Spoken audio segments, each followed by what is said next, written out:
daripada seorang pemenang. Amin. Saya bisa lihat Bapak Ibu bersemangat, bersuka cita. Saya percaya Bapak Ibu bahwa dalam puji-pujian itu ada kuasa. Amin. Bahwa dalam puji-pujian itu Allah itu bekerja. Mari kita sebentar kita akan mendengarkan firman Tuhan. Kita mau berikan hati kita mau persiapkan hati kita. Kita mau angkat satu pujian. Kami ingin terus berjalan bersama Tuhan. Thank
ini doa kami Tuhan.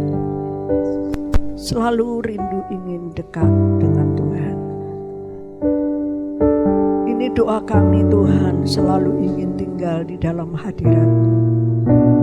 Karena di dalam hadirat-Mu ada sukacita. Karena di dalam hadirat-Mu ada kebenaran. Karena di dalam hadirat-Mu ada kekuatan. Di dalam hadirat-Mu ada kemenangan. Biarlah pada pagi hari ini Tuhan, kami buka hati, kami buka telinga rohani kami untuk mendengar suara-Mu Tuhan. Berkata-katalah kepada setiap kami, menguatkan kami. Roh Kudus memberi hikmat kepada setiap kami untuk kami mengerti apa yang menjadi kehendak Tuhan bagi kehidupan setiap kami anak-anak-Mu. Bungkus kami dengan kuasa-Mu Tuhan. Kuasa firman-Mu akan menerangi perjalanan hidup kami bersama dengan Tuhan. Terima kasih Bapa. Terima kasih Yesus. Pujian syukur kami naikkan di hadapan-Mu Tuhan. Kami boleh menikmati kuasa Tuhan dalam hati kami. Sehingga hati kami saat ini bersyukur Tuhan buat kesempatan yang indah kami ada di dalam rumah Tuhan. Merendahkan hati kami, rindu dijamah, dipuaskan oleh Tuhan. Kami terima berkat Tuhan pada pagi hari ini. Di dalam nama Tuhan Yesus Kristus kami berdoa dan kami mengucap syukur. Haleluya. Amin. Katakan sekali lagi. Haleluya. Amin. Puji Tuhan. Silakan duduk Bapak Ibu Saudara yang dikasihi Tuhan. Luar biasa pada pagi hari ini dikatakan dalam firman Tuhan bahwa saudara dan saya adalah umat pemenang. Amin. Ya, umat pemenang yang Tuhan berikan kepada setiap kita sebagai anak-anak Tuhan. Saya sungguh berbahagia kalau kita ada pada pagi hari ini di dalam rumah Tuhan. Pada kesempatan yang indah Tuhan berikan kepada setiap kami, setiap kita mau duduk diam di bawah kaki Tuhan. Terus mendengar suara Tuhan. Tuhan ingin berbicara kepada setiap kita.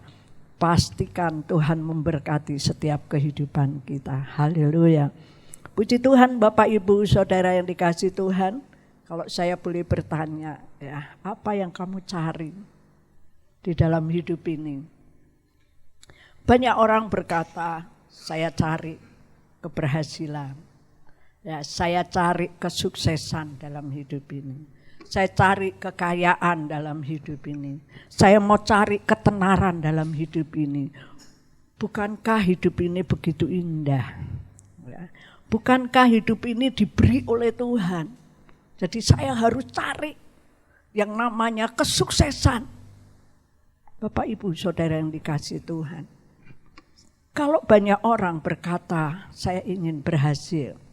Ya, saya ingin sukses. Saya ingin kaya. Saya ingin kaya raya. Boleh enggak, saudara? Ya, boleh.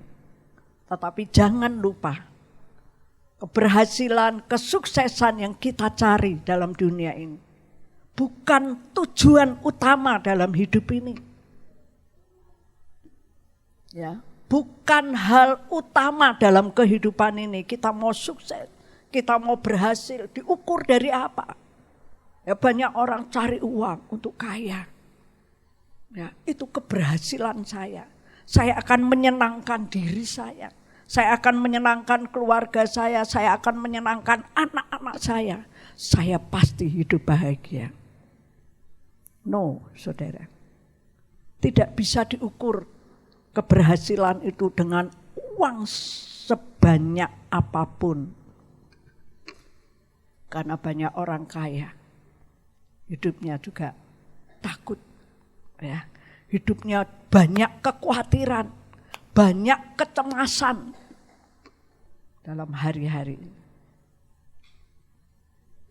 Ya, mungkin orang mencari kesuksesan dengan cari uang sebanyak-banyaknya. Tapi bukan tujuan yang utama dalam hidup kita. Ya, kalau di dalam Pengkhotbah, ya, di dalam Pengkhotbah pasal 5, ya coba saya ingin tayangkan ayat ini. Di dalam Pengkhotbah pasal 5 dikatakan bahwa siapa mencintai uang tidak puas dengan uang. Betul? Tidak bisa diukur seberapa keberhasilan saudara dan saya cari uang. Karena firman Tuhan katakan siapa mencintai uang tidak akan puas dengan uang. Dan siapa mencintai kekayaan tidak akan puas dengan penghasilannya. Ini pun sia-sia. Boleh cari uang, boleh cari kekayaan, boleh cari ketenaran, boleh cari keberhasilan. Tapi sekali lagi saya katakan, keberhasilan, kesuksesan bukan tujuan utama kita. Kalau di dalam 1 Korintus pasal 2 ayat yang ke-9, tetapi seperti ada tertulis,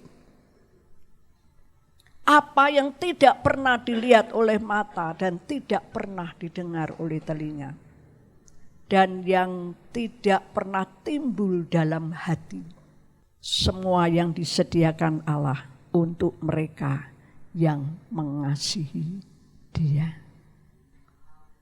Ini satu hal yang luar biasa yang Tuhan berikan kepada setiap orang yang mengasihi Dia. Ya.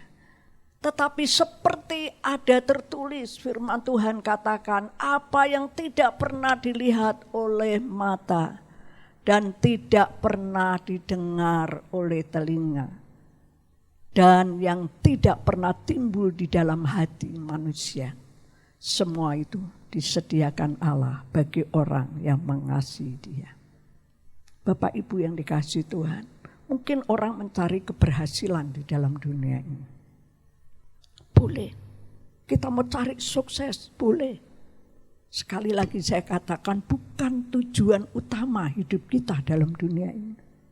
Karena dunia ini hanya sementara, bukan tempat tinggal kita. Kita sementara dalam dunia ini. Tapi Tuhan katakan ketika engkau ada dalam dunia ini, gunakan kesempatan itu dengan baik.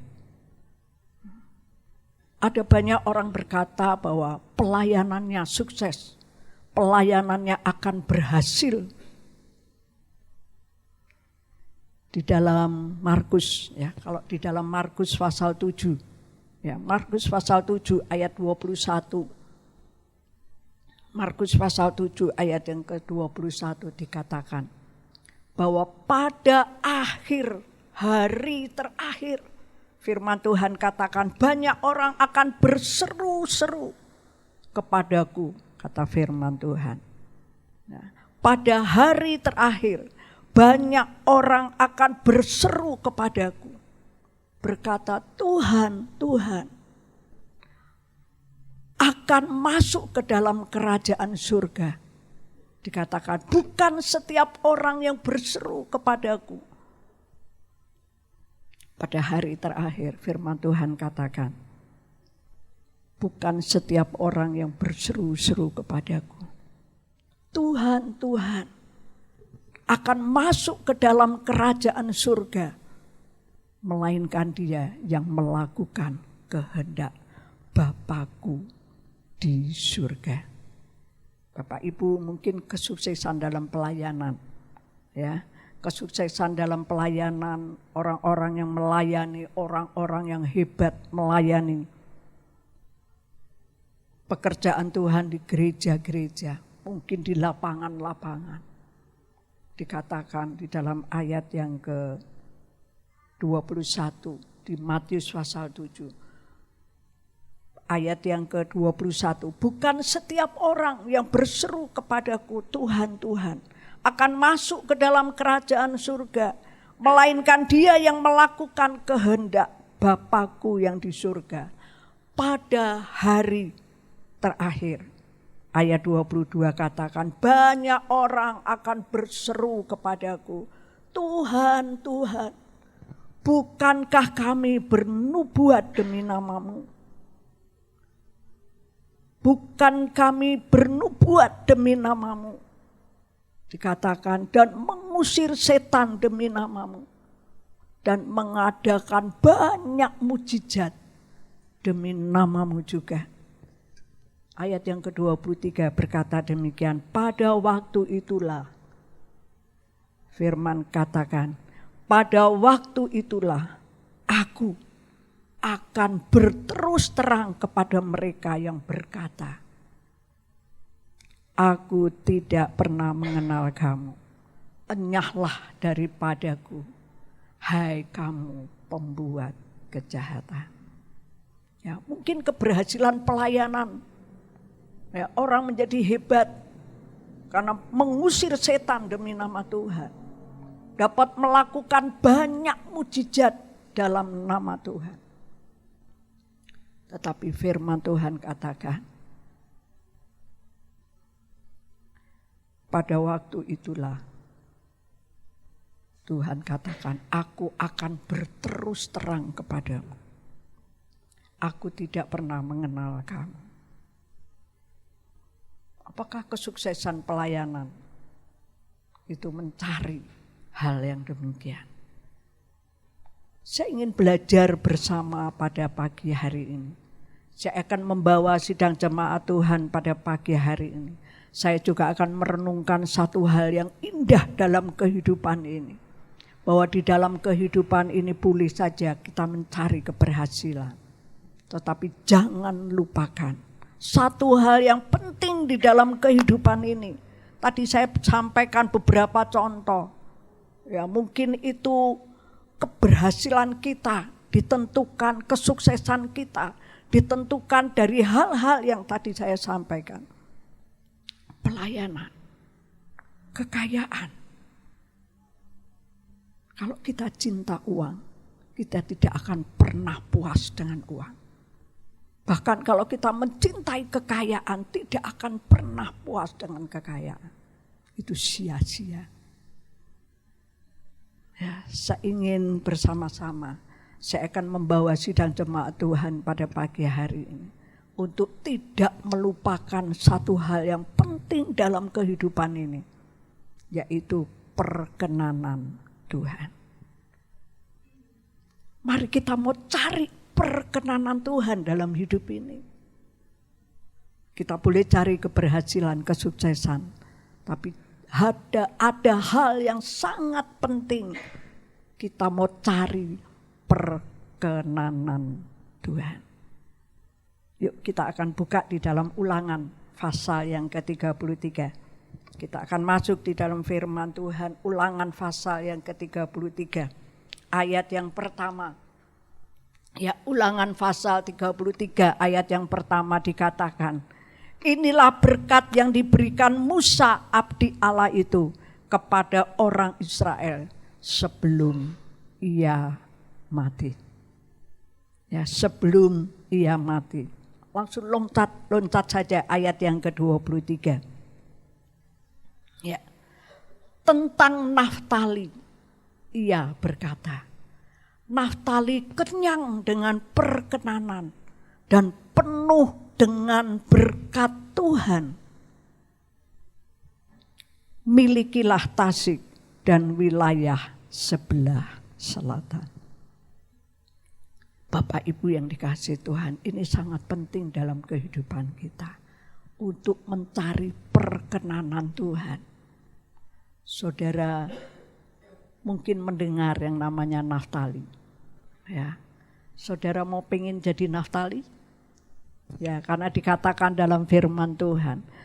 Ya, berkat yang diberikan Musa abdi Allah itu kepada orang Israel, suku Israel sebelum Musa mati.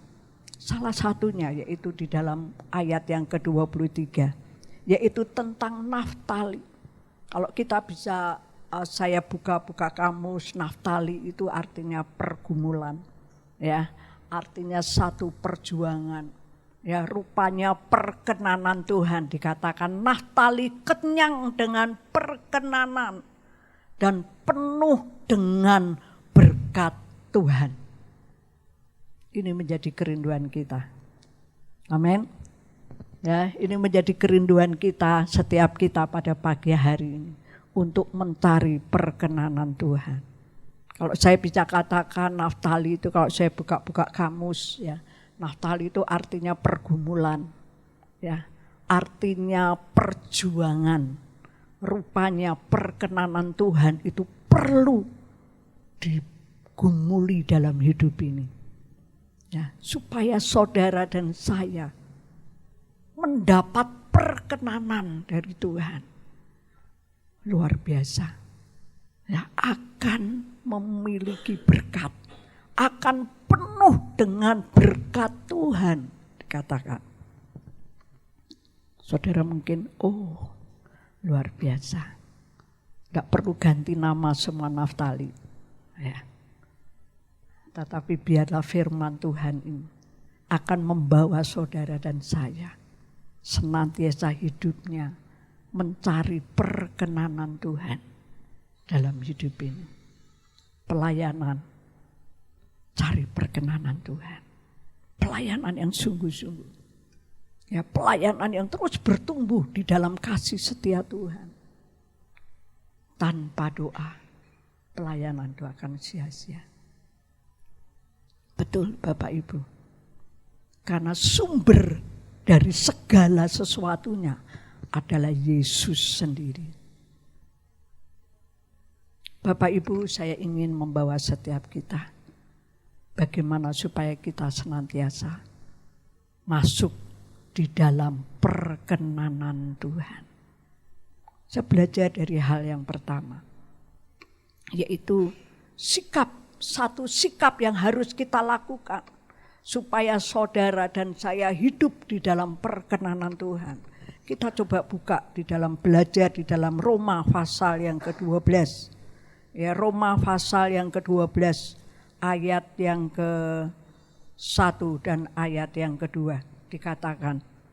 Karena itu saudara-saudara, demi kemurahan Allah, aku menasehatkan kamu supaya kamu mempersembahkan tubuhmu sebagai persembahan yang hidup, yang kudus, dan yang berkenan kepada Allah. Itu adalah ibadahmu yang sejati. Janganlah kamu janganlah kamu menjadi serupa dengan dunia ini, tetapi berubahlah oleh pembaharuan budimu, sehingga kamu dapat membedakan manakah kehendak Allah, apa yang baik, yang berkenan kepada Allah, dan yang sempurna. Bapak Ibu, satu hal yang pertama, supaya kita mendapat perkenanan dari Tuhan. Suku Naftali, salah satu suku Israel yang diberkati, yang kaya dengan perkenanan. Karena suku Naftali ini sungguh-sungguh dia mencari Tuhan. Dia sungguh-sungguh mempersembahkan hidupnya bagi Tuhan. Bapak Ibu, mari belajar ya di dalam kehidupan ini apa yang kita mau persembahkan bagi Tuhan. Yaitu pembaharuan budi kita. Ya. Pembaharuan budi kita, mempersembahkan tubuh kita yang kudus dan yang berkenan kepada Tuhan. Yuk kita mau menjaga. Mungkin dalam dunia ini banyak orang baik, banyak orang hebat. Tetapi orang yang menjaga, yang mau menjaga kekudusan, tidak mudah untuk dicari. Tetapi saudara dan saya, mari di tengah-tengah kehidupan dunia yang tidak menentu ini, ya, yang dikatakan dalam firman Tuhan, dunia ini akan semakin jahat. Tetapi saudara dan saya mau di dalam kehidupan ini, saudara dan saya mempersembahkan ya, tubuh kita mempersembahkan tubuh kita yang kudus dan yang berkenan kepada Tuhan. Dan yang kedua, yang pertama yaitu mempersembahkan hidup yang kudus dan yang berkenan kepada Tuhan. Dan yang kedua, jadilah anak-anak yang taat kepada Bapa kita di surga. Ketaatan itu akan membuat saudara dan saya makin berkenan kepada Tuhan. Ketaatan kepada firman Tuhan. Banyak orang bisa merenungkan firman Tuhan. Tetapi ketika hidupnya mulai tidak taat, ia akan menjauhkan diri dari pertemuan-pertemuan ibadah. Tetapi mari Bapak Ibu Saudara yang dikasihi Tuhan, kita mau senantiasa taat kepada Tuhan supaya kehidupan kita semakin dekat kepada Tuhan. Saya percaya kalau ada anak yang taat sama orang tua, tentunya orang tua itu memberikan satu perhatian spesial bagi anak.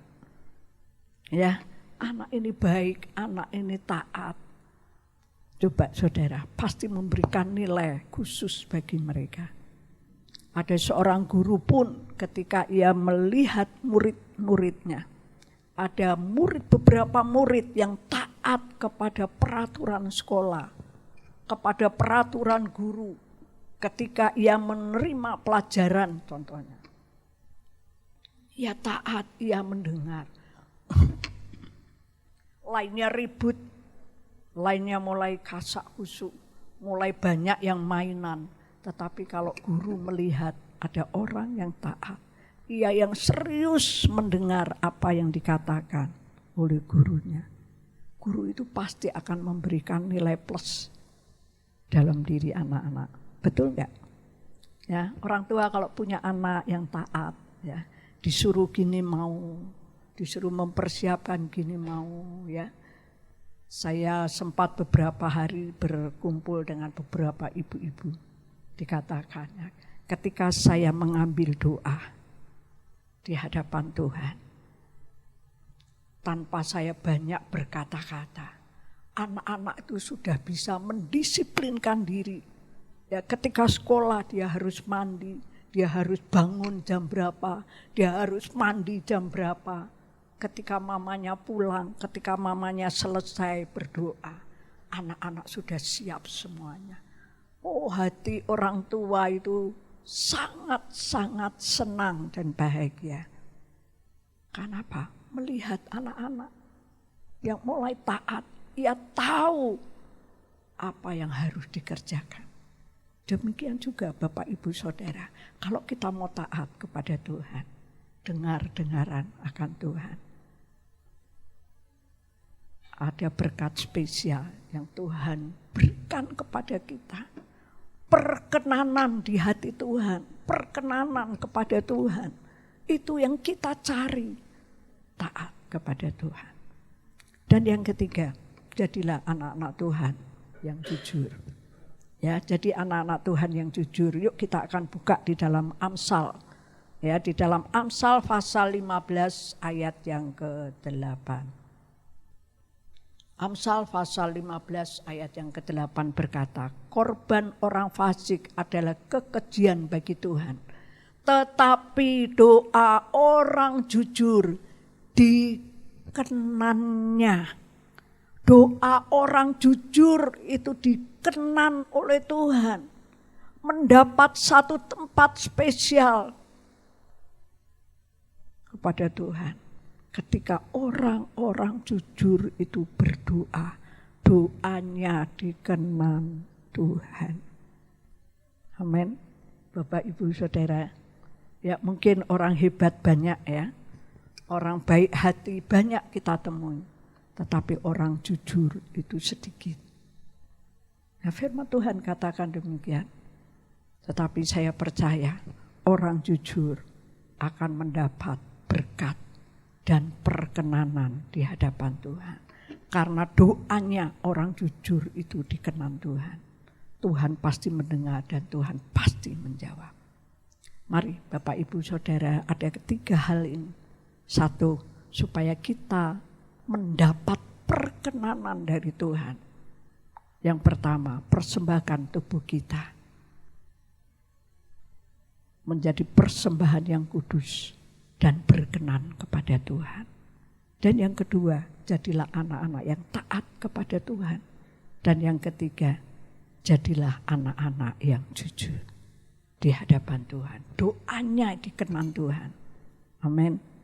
Biar kita dalam perjamuan kudus pada pagi hari ini, kita mendapatkan berkat yang besar di dalam kehidupan kita sebagai anak-anak Tuhan yang dikenan oleh Tuhan, seperti berkat kepada Naftali, berkat yang penuh dengan perkenanan Tuhan. Mari kita mau berdoa. Haleluya. Ya Tuhan, di akhir ibadah kami pagi hari ini Tuhan, kami naikkan pujian kami, hormat kami, kemuliaan hanya bagi Engkau Tuhan, Allah yang luar biasa, Allah yang hidup, Allah yang penuh kasih, Allah di mana kami menaruh pengharapan kami kepadamu ya Bapa. Kami sungguh bersyukur pagi hari ini Tuhan, kami boleh kembali memperingati karyamu yang luar biasa buat kami. Engkau tebus hidup kami, membawa dari gelap kepada terang untuk menerima berkat, sukacita, damai sejahtera dan kemenangan yang dari Engkau Tuhan. Kami juga bersyukur pagi hari ini Tuhan, kami mengambil satu komitmen baru lagi dalam hidup kami, untuk kami boleh hidup terus berkenan kepadamu Tuhan, melakukan apa yang menyenangkan hati Tuhan di dalam setiap hidup kami. Apapun yang Tuhan percayakan buat kami, bila kami lakukan semuanya hanya untuk menyenangkan hati Tuhan, dan kami mau hidup kami terus berkenan kepadamu. Dan kami percaya Tuhan, ketika kami menyenangkan Engkau, ketika kami berkenan kepadamu, di dalam nama Yesus berkat Tuhan pasti dinyatakan dalam hidup kami. Terima kasih ya Bapa, setiap firman yang kami dengar bila boleh tertanam dalam hati kami, kami kerjakan dan bila berbuah-buah dalam hidup kami Tuhan. Terima kasih ya Bapa, kami berdoa saat ini menyerahkan setiap kami, anak-anak-Mu yang hadir. Kami percaya Tuhan, mungkin di antara kami ada yang datang dengan membawa bermacam-macam pergumulan, dengan membawa harapan-harapan kami, dengan membawa keinginan-keinginan kami. Kami serahkan semuanya ke dalam tangan-Mu. Di dalam nama Yesus, kami pulang membawa kemenangan, kami pulang membawa kelegaan, kami pulang membawa janji Tuhan yang kami tahu akan dinyatakan dalam hidup kami. Terima kasih Tuhan, terima kasih Yesus. Kami juga berdoa Tuhan, menyerahkan untuk apa yang kami kerjakan dalam sekolah, studi kami yang masih sekolah, kami yang bekerja, kami yang berusaha, berwirausaha, di dalam nama Yesus semuanya akan Tuhan buat berhasil. Seperti kata firman Tuhan, kami anak-anak-Mu akan terus berhasil dan beruntung Tuhan. Terima kasih ya Tuhan. Kami juga berdoa untuk rekan kami yang tidak seberuntung kami, yang mungkin saat ini Tuhan izinkan mereka sakit. Kami bersatu hati dari tempat ini mendoakan mereka di dalam nama Yesus. Allah yang kami sembah, Allah yang sama, sekalipun mereka saat ini tidak bersama dengan kami, tapi kami percaya kuasa Tuhan dinyatakan dalam hidup mereka. Kesehatan, kesembuhan akan mereka terima dalam nama Yesus. Terima kasih Tuhan, terima kasih Yesus. Kami sungguh bersyukur Tuhan berkati gereja kami akan terus bertumbuh. Kami memperingati hari ulang tahun yang ke-51 kemarin minggu. Kami percaya Tuhan akan terus berkembang, jiwa-jiwa akan semakin banyak Tuhan. Rumah-Mu ini boleh menjadi rumah doa-Mu Tuhan. Dalam nama semakin erat persekutuan di antara kami Tuhan. Kami juga berdoa Tuhan, menyerahkan setiap program kami, setiap program departemen, setiap program gereja, semuanya dalam nama Yesus. Tuhan hadir di tengah-tengah setiap komisi, setiap departemen, dan kami percaya kami bersama-sama bertumbuh dalam Tuhan. Pembangunan gereja, sertifikat tanah gereja, pajak, semuanya kami percaya semuanya akan Tuhan selesaikan dengan cara Tuhan yang luar biasa. Terima kasih Tuhan. Kami berdoa juga untuk Ibu Gembala kami, Tuhan berikan kesehatan, Tuhan berikan kekuatan buat beliau, hikmat terus Tuhan tambahkan, bila boleh membawa kami anak-anak-Mu Tuhan tempat ini untuk terus bertumbuh di dalam iman, kasih, pengharapan kepadamu ya Bapa. Tuhan pakai beliau luar biasa, anak, cucu, menantu, semua Tuhan memberkati, yang ada di Magelang, di luar kota, di luar negeri, semuanya Tuhan memberkati. Terima kasih Tuhan, terima kasih Yesus, terima kasih Roh Kudus. Kami pulang pagi hari ini Tuhan dengan kekuatan baru, dengan sukacita, dengan komitmen baru. Kami melangkah keluar dari rumah-Mu dengan keyakinan Tuhan ada bersama dengan kami, memberkati kami Tuhan apapun yang kami kerjakan. Dan bila Tuhan kami mau akan satu hal, dimanapun kami berada juga boleh menjadi terang-Mu Tuhan. Terima kasih ya Bapa, terima kasih Yesus. Ampuni segala dosa, kebodohan, pelanggaran kami. Kami percaya Engkau Allah pengampun, ampuni kami. Terima kasih Tuhan, terima kasih Yesus. Kami serahkan setiap seru doa kami ke dalam tangan-Mu. Kami percaya, bahkan kami terlalu yakin dan percaya Tuhan mendengar. Tidak hanya mendengar, Tuhan menjawab setiap seru doa kami. Terima kasih Tuhan, di dalam nama Yesus. Haleluya, amin. Mari kita akan angkat kedua tangan kita tinggi-tinggi. Haleluya. Pulanglah pada siang hari ini ke rumah masing-masing. Kiranya berkat yang dari Allah Bapa, Putra dan Roh Kudus, berkat kasih karunia dan damai sejahtera yang dari Allah Bapa akan terus melimpah, mengalir di dalam hidupmu, di dalam keluargamu, di dalam pekerjaanmu, mulai siang hari ini sampai Maranatha, Tuhan Yesus datang kembali yang kedua kali. Haleluya, amin.